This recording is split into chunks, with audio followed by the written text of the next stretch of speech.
Welcome class. बच्चों, आपको याद होगा कि हम लोगों का चैप्टर चल रहा है correlation, which is very very important.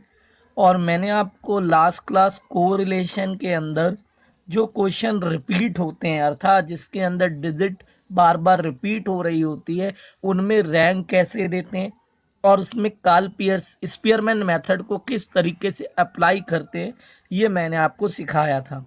उम्मीद है कि आप लोगों को वो टॉपिक अच्छे से क्लियर हो गया होगा, क्योंकि मैंने वहां पर आपके सामने 4 क्वेश्चन फुल फ्लैश करके दिखाए थे। ठीक है, तो उसमें किसी तरीके का कोई डाउट अभी तक तो मेरे पास नहीं आया है। तो आइए स्टार्ट करते हैं। अगर कोई डाउट आपका आ भी जाता है और आप पूछने में डिले हो जाते हैं, तो बाद में भी बता सकते हैं कि सर मेरा स्पीयरमैन में ये क्वेश्चन डाउट है, मैं अगली क्लास करा दूंगा, कोई प्रॉब्लम नहीं है, बाद में भी पूछा जा सकता है। तो आज हम स्टार्ट करने वाले हैं क्लास कार्ल पियर्सन मेथड। देखिए, ये जो कार्ल पियर्सन मेथड है ना, ये सबसे ज्यादा इंपॉर्टेंट मेथड है। दोनों में से कई बार दोनों आ जाते हैं और कई बार एक मेथड आता है पेपर के अंदर 6 नंबर का। तो मैंने लिखा हुआ है कार्ल पियर्सन मेथड। तो बच्चों, ये एक बहुत बड़ा इकोनॉमिस्ट था जिसका नाम था कार्ल पियर्सन, उसी के नाम से ये मेथड पड़ा है, कार्ल पियर्सन मेथड। तो इस कार्ल पियर्सन ने हमारे लिए 3 मेथड बनाए हैं। कितने मेथड बनाए हैं? 3। यानी पेपर में तो वो बोलेगा कार्ल पियर्सन मेथड से करो, लेकिन कार्ल पियर्सन भैया जी ने भी 3 मेथड बनाए हैं। तो जब पेपर में क्वेश्चन आता है find coefficient of correlation by Karl Pearson method, ठीक, ये लाइन लिखी हुई आएगी। वो ये नहीं बताएगा कि कार्ल पियर्सन के कौन से मेथड से सवाल को करना है। तो जिस मेथड से आप चाहें क्वेश्चन को सॉल्व कर सकते हैं। तो मेरी एक सजेशन मैं आपको दूंगा कि कार्ल पियर्सन मेथड के अंदर 3 है, 3 मत करो, 2 मेथड एटलीस्ट कर लो, क्योंकि 2 करना नेसेसरी है। ठीक है, और एग्जाम में सवाल आए तो उन दोनों में से आप कोई भी मेथड लगा सकते हो, क्योंकि सवाल में खाली ये लाइन लिखी होती है find coefficient of correlation by Karl Pearson, but Karl Pearson के कौन से मेथड से करना ये मेंशन नहीं होता। तो जो कार्ल पियर्सन है उसने 3 जो मेथड बनाए हैं, उसमें सबसे पहले मेथड का नाम है actual mean method. Actual mean method. और दूसरा जो मेथड है वो है डायरेक्ट मेथड। Direct method. और तीसरा मेथड जो कार्ल पियर्सन ने बनाया है वो है assuming mean method. Assuming mean method. तो इस तरीके से जो कार्ल पियर्सन भैया हैं, उन्होंने कुल 3 मेथड बनाए। तो मैं चाहता हूं कि एटलीस्ट 2 कर लें आप, एक्चुअल मीन मेथड और assuming mean method. Direct method करने की जरूरत नहीं है, क्योंकि इसमें कैलकुलेशन भी ज़्यादा होती है और ये मेथड आपके लिए उतना कन्वीनियंट नहीं है जितना एज्यूमिंग और एक्चुअल मीन मेथड है। लेकिन इस मेथड में रूट की इन्वॉल्वमेंट बहुत ज़्यादा होगी। तो आपको याद होगा मैंने पहले ही डिस्पर्जन चैप्टर में आपको स्क्वायर रूट निकालना सिखा दिया था। इसमें तो फिर भी कम इन्वॉल्वमेंट है, इसमें तो बहुत सारे रूट नज़र आएंगे। तो इसलिए रेडी रहिएगा, रूट आपको कैसे निकालना है ये आपको पता होना चाहिए। तो आज हम बात करेंगे कार्ल पियर्सन के एक्चुअल मीन मेथड। ठीक है, तो मैंने यहां लिखा है Karl Pearson actual mean method. तो देखते हैं किस तरीके से सवाल आता है। तो सबसे पहले मैं फॉर्मूला समझाना चाहता हूं, क्योंकि इसमें फॉर्मूला मेन है। तो इसमें कार्ल पियर्सन से अगर हम निकालें तो हम लिखते हैं आर के। आर का मतलब होता है कोफिशिएंट ऑफ कोरिलेशन और के का मतलब ही है कार्ल पियर्सन से, तो आर के लिखा जाता है। तो आर के equal to actual mean method में फॉर्मूला होता है sigma small x y divided by under root sigma x square multiply sigma y square. लेकिन ध्यान रखना ये दोनों स्मॉल है, एक्स वाई यहाँ पर स्मॉल है। तो क्या फॉर्मूला है? आर के equal to sigma x y upon में under root sigma x square and sigma y square. अब इसमें स्मॉल एक्स का मतलब क्या होता है?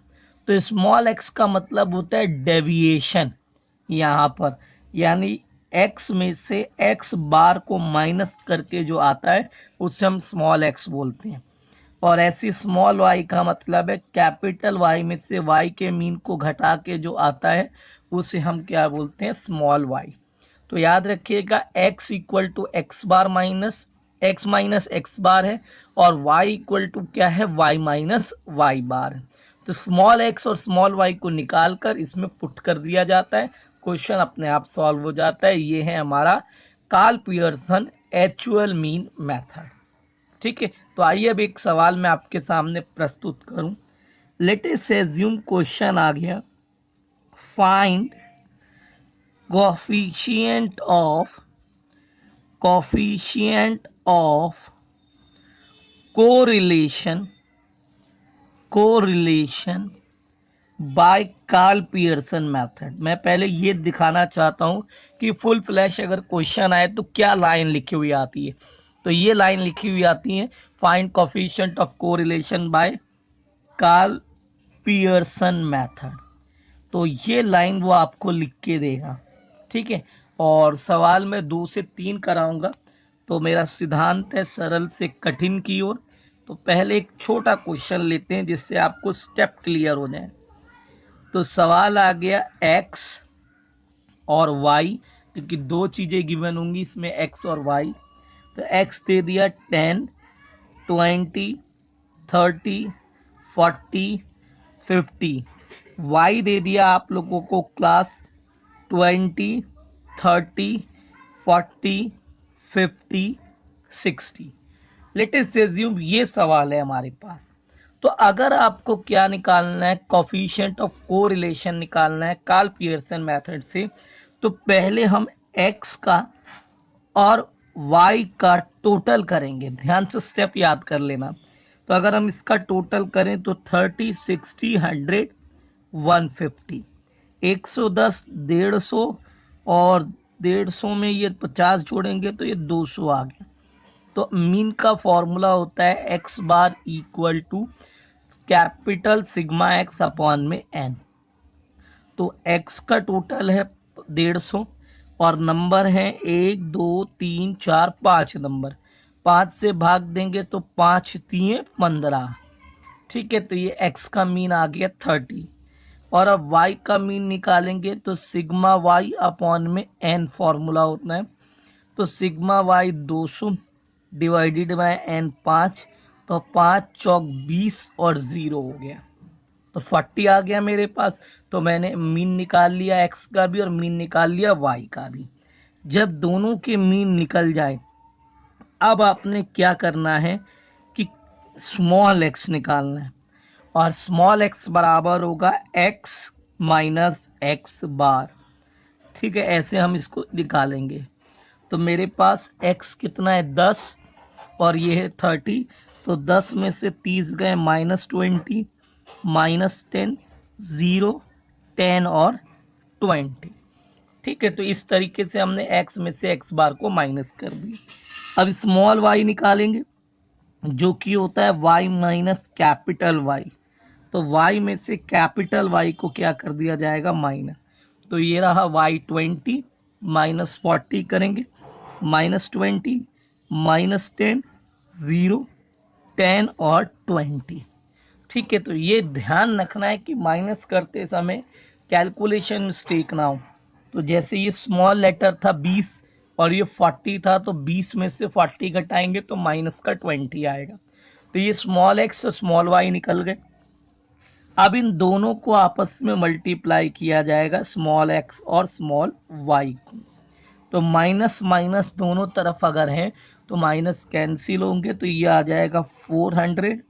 ये माइनस भी कैंसिल हो गया तो 100, 0 से मल्टीप्लाई 0, 100 और 400। ठीक है, ये मेरा क्या आ गया? स्मॉल एक्स वाई आ गया। अब इसके बाद हम क्या करेंगे? स्मॉल एक्स की स्क्वायर निकालेंगे और स्मॉल वाई की स्क्वायर निकालेंगे। तो ये रहा स्मॉल एक्स, इसका स्क्वायर करेंगे। अगर हम इसका स्क्वायर करते हैं तो आपको पता है ये जो माइनस होता है ये हट जाएगा। तो 20 का स्क्वायर 400, माइनस 10 का 100, 0 का 0, 100, 400। Same as it is 400, 100, 0, 100, 400। अभी इनकी टोटलिंग कर लेंगे, इस एक्स स्क्वायर की, वाई स्क्वायर की और एक्स वाई की। तो ये आ गया 1000, ये आ गया 1000 और ये आ गया 1000। तो मैंने आपसे कहा था ना कि मैं सवाल इस तरीके का लूंगा कि पहले आपको ये स्टेप समझ में आ जाए, कैलकुलेशन में ना उलझे। तो ध्यान से एक बार स्टेप समझ लो, क्योंकि आप फॉर्मूला लगाऊंगा क्वेश्चन सॉल्व हो जाएगा। जब भी एक्स और वाई आपके पास आए, पहले एक्स का टोटल कर लीजिए, फिर वाई का टोटल कर लीजिए। एक्स का मीन निकालेंगे, फॉर्मूला होता है सिग्मा एक्स अपॉन में एन। तो सिग्मा एक्स मेरे पे 150 है और एन 5 है, डिवाइड करेंगे 30 आ गया। अब निकालेंगे वाई का मीन, फॉर्मूला होता है सिग्मा वाई अपॉन एन। तो 200 अपॉन 5 करेंगे तो ये 40 आ गए, दोनों मीन निकल गए। अब जो कैपिटल एक्स है उसमें से ये जो मीन निकला है इसे माइनस करेंगे, यानी एक्स माइनस एक्स बार। तो ये जो x माइनस एक्स बार कर रहे हो ये कैपिटल होना चाहिए और इसका नाम रखा जाएगा स्मॉल x।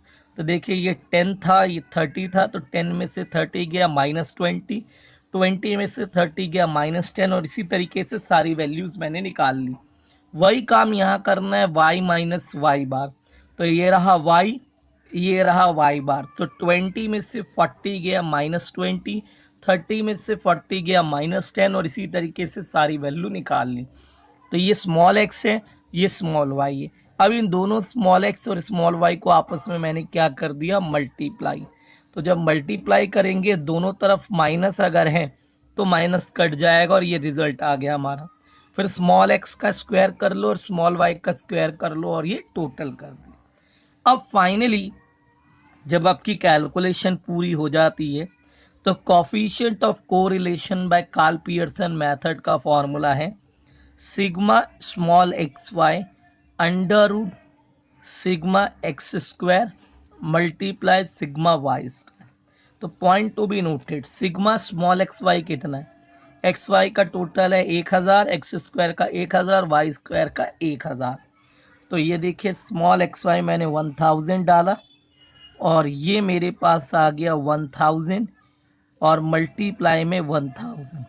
अब इतनी गणित हम सबको आती है कि अगर स्क्वायर रूट के अंदर दो नंबर रिपीट हो जाए, जोड़ा बन जाए, तो एक नंबर बाहर आ जाता है। तो यही काम मैं नहीं चाहता था कि मैं टफ लूं, क्योंकि कॉमन सेंस लगा, ऊपर इतनी कैलकुलेशन करी, अब नीचे आकर भी अगर मैं कोई ऐसा नंबर ले लेता जिसका स्क्वायर रूट निकालना पड़ता तो पहले क्वेश्चन में आप होपलेस हो जाते कि अरे इतना काम है इसमें। लेकिन ये इत्तेफाकन मैंने सवाल ऐसा लिया जिसके अंदर रूट निकालना आसान हो जाए। तो 1000 ऊपर है और नीचे से भी 1000 आ गया। तो आप लोग को जो क्वेश्चंस किताबों में मिलेंगे उसका क्या होगा, यहाँ पर प्रॉपर स्क्वायर रूट नहीं बनेगा। तो आपको जो रूट की टेक्निक सिखाई गई होगी उससे आपको रूट निकालना है।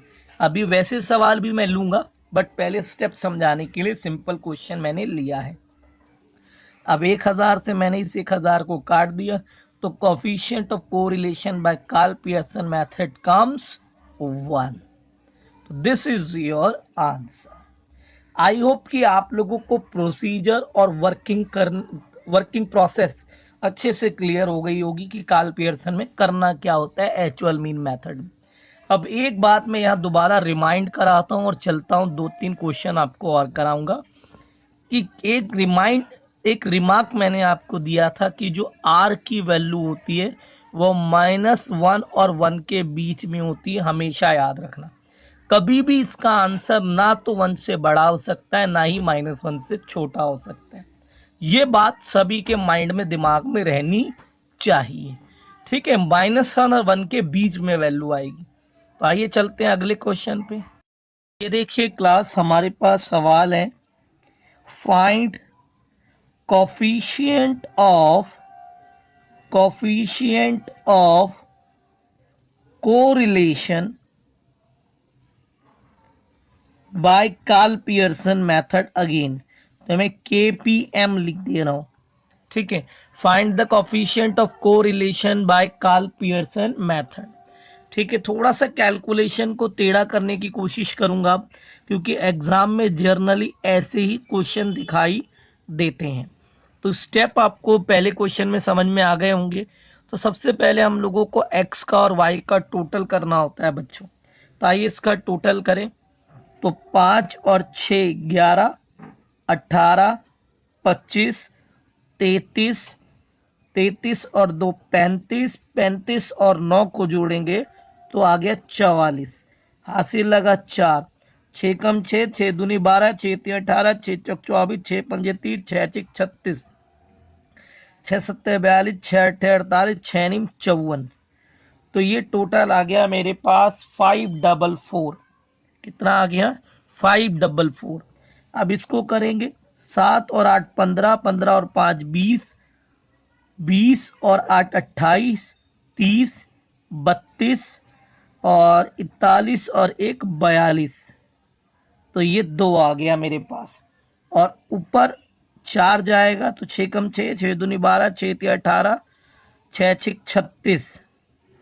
ठीक है, 6 चौक 24, 24 और 4 28, 28 और 7 35, 35 42, 48, 48 और 7 को जोड़ेंगे तो मेरे पास आ गया 55, यानी 552 टोटल आ गया। ठीक है, जब दोनों का टोटल हो जाता है तो हमें एक्स का और वाई का मीन निकालना है। तो एक्स का मीन होगा सिग्मा एक्स अपॉन में एन। तो एक्स का टोटल है 544। देखिए, टाइम कंज्यूमिंग क्वेश्चन होता है, जितना अच्छे से प्रैक्टिस अभी कर लोगे एग्जाम में टाइम कम लगेगा। और अगर घर बैठकर आप कैलकुलेटर से काम कर लेते हो जल्दी के चक्कर में तो आपकी कैलकुलेशन खराब हो जाएगी। तो देखिए 1 2 3 4 5 6 7 8 नंबर है। तो डिवाइड हम 8 से करेंगे तो कितना होगा ये भाई डिवाइड? तो 8 एकम 8, 8 6 48 और बचे कितने 6, 8 और 8 64 होता है। तो ये 68 हो गया। और y का मीन निकालेंगे तो सिग्मा y अपॉन n। तो ये मेरे पास टोटल है 552 का और डिवाइड करेंगे 8 से। तो ये हो गया 8 6 48। ठीक है, तो 7 बचे तो 8 नेम 72, 69। तो यानी x का मीन 68 आ गया, y का मीन 69 आ गया। इतना करने के बाद आपको बताया था कि स्मॉल x निकालेंगे, x बार माइनस करेंगे x में से, और ऐसे ही हम स्मॉल y निकालेंगे और y में से y बार को माइनस करेंगे, यानी y के मीन को माइनस करेंगे। ठीक है, तो देखिए कैसे करना है। ये 68 है तो 65 में से 68 गया -3, -2, -1, -1, 0, 1, 2, 4, क्योंकि 72 में से 68 जाएगा 4 बच गया। अभी y में से y को हटाना है, यानी 69 को हटाना है। तो 67 में से 69 गया तो -2, -1, -4, -1 और 72 से घटाएंगे तो 3, 3, 0 और ये घटाएंगे तो ये आ गया 2। तो इस तरीके से देख लीजिए मैंने स्मॉल y भी निकाल लिया। जब ये दोनों निकल जाएं तो स्मॉल x और स्मॉल y को मल्टीप्लाई करना होता है। तो दोनों तरफ अगर माइनस है तो माइनस कैंसिल आउट होगा। तो 3 दूनी 6, 2 एकम 2, 4, 1, ये 0 हो गया, 3, 0, 4 दूनी 8। ठीक है, अब स्मॉल x का स्क्वायर करेंगे और स्मॉल y का स्क्वायर करेंगे। तो x का स्क्वायर करेंगे तो 9, 4, 1, 1, 0, 1, 4, 16। इसका करेंगे तो 4, 1, 16, 1, 9, 9, 0, 4। ठीक है, अब इनका टोटलिंग कर लेंगे, इधर भी और इधर भी। तो 16 और 4 हो गए हमारे पास 20, 21, 22, 23, 23 और 4, 23 4 27, 27 और 9 को जोड़ेंगे तो 36 टोटल आ गया। और ये हो गया 4 1 20, 20 21, 21 और 10 31, 40 44, 44 टोटल आ गया। और एक्स वाई का टोटल रहता है, इसका भी कर लो, 4 और 6 और 2 14, नहीं 12 13 और 16, 16 और 8 को जोड़ेंगे तो 24 हो गया। ठीक है, तो ये मेरे पास दोनों के टोटल आ चुके हैं। इसके बाद क्लास हमें इसमें फॉर्मूला अप्लाई करना है। तो क्या फॉर्मूला होता है कार्ल पियर्सन का?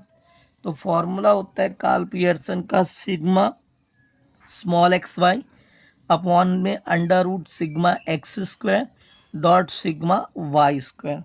तो सिग्मा एक्स वाई तो 24 है और डिवाइड में मेरे पास है 36 मल्टीप्लाई 44। अब मेरी बात ध्यान से सुनना, इसमें कई बार ऐसा हो सकता है कि कोई नंबर ऐसा हो जिसकी परफेक्ट रूट बन रहा हो। जैसे 36 का रूट होता है 6, तो पहले इसको बाहर भगा दो। 36 का रूट कितना हो गया 6, इससे बाहर भगा दिया, 24 को बाकी करना है। तो 6 चौक 24, 4 ऊपर बच गया, नीचे 44। और अब 44 का रूट कैसे निकालना है? तो इधर आ जाइए अपने ट्रिक के ऊपर, ट्रिक से ही रूट निकालना है। तो ट्रिक क्या थी मेरी कि इसको ऐसे नंबर में तोड़ना है जो इसके पास हो, आसपास हो और जिसका रूट पॉसिबल हो। तो याद करो 44 के आसपास कोई ऐसा नंबर जिसका रूट निकल सकता हो। सर 49, 49 है ना, बट इसमें 44 में लाने के लिए कितना माइनस करना पड़ेगा? 5। तो 49 का रूट हो गया 7, 5 को एज इट इज उतारा और इसका यहाँ का जो नंबर लिखा हुआ है उसका डबल कर देना है 14। तो 5 को 14 से भाग करके 7 में से घटाना है। तो 5 को अगर 14 से भाग करें 0, तो 14 दूनी 28 और 14 तीन 42, बचे 8, 0। आप चाहें तो एक डिजिट भी ले सकते हैं, तो 0.3 माइनस कर दो तो 6.7 आ जाएगा, 6.7। तो यह आ गया 4 अपॉन में 6.7। अब मेरी एक फ्री एडवाइस है जो मैं आपको देना चाहता हूँ। जब तुम रूट निकाल लो, ये रफ में करना है, तो रूट निकालने के बाद जैसे 4 के नीचे 6.7 आया, तो ये जो डेसिमल वाला नंबर है ना, इसे भूल जाओ, कंप्लीट नंबर से डिवाइड करो, आपका आंसर वही आएगा जो आपको लाना है। क्या कहा मैंने? कोरिलेशन के सवालों के अंदर जब तुम रूट निकाल लोगे तो जो डेसिमल में है उसे भूल जाओ, कंप्लीट नंबर से डिवाइड करो, तुम्हारा आंसर एग्जैक्टली वही आएगा जो किताब में।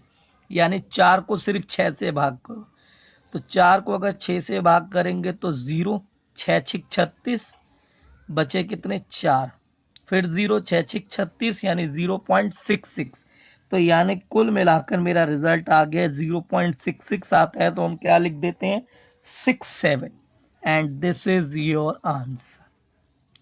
तो 0.67 इज अवर आंसर। आप किसी भी बुक से मैच करके देख लीजिएगा, आपका आंसर बिल्कुल मैच होगा। सिर्फ क्या तरीका बताया कि जो भी नंबर आए उसको कंप्लीट नंबर से ही डिवाइड करना। ठीक है, जैसे 8.9 आ रहा है तो आप 8 से डिवाइड कर दो, आपका रिजल्ट ठीक आ जाएगा।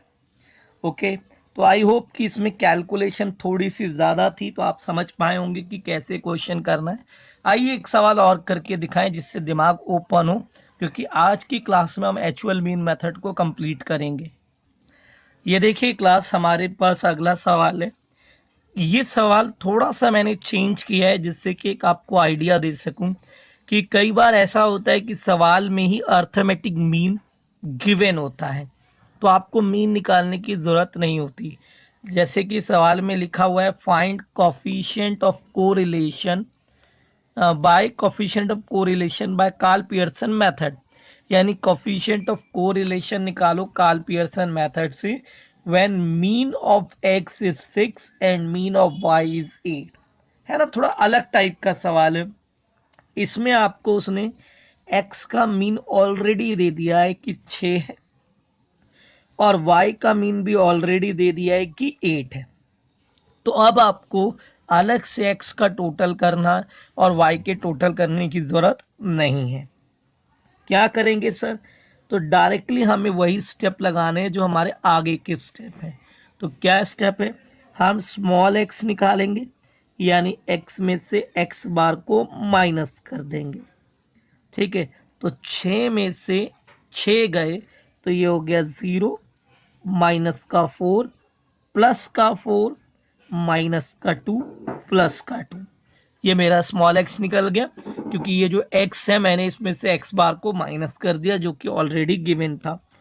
इसके बाद विद्यार्थियों हम लोगों को स्मॉल y निकालना है और कैपिटल Y में से y के मीन को माइनस करना है। तो अब देखिए y में से y बार माइनस करना है, तो ये रहा y, ये रहा y बार, माइनस करो। तो 9 में से जैसे 8 घटाएंगे तो पॉजिटिव 1 हो गया, 11 में से 8 गया पॉजिटिव 3, 7 में से 8 गया -1, 8 में से 8 गया 0, 7 में से 8 गया -1। ठीक है, तो ये मेरा स्मॉल x और स्मॉल y निकल चुका है। अब इसके बाद स्मॉल x और स्मॉल y को आपस में मल्टीप्लाई करेंगे। तो 0 से अगर 1 मल्टीप्लाई होगा तो 0, माइनस है इधर और इधर माइनस नहीं है तो माइनस का 12, माइनस का 4, 0 और माइनस का 2। ठीक है, क्योंकि माइनस तब कैंसिल आउट होता है जब दोनों में से दोनों तरफ माइनस हो। अगर एक साइड माइनस है तो माइनस कैंसिल नहीं होगा।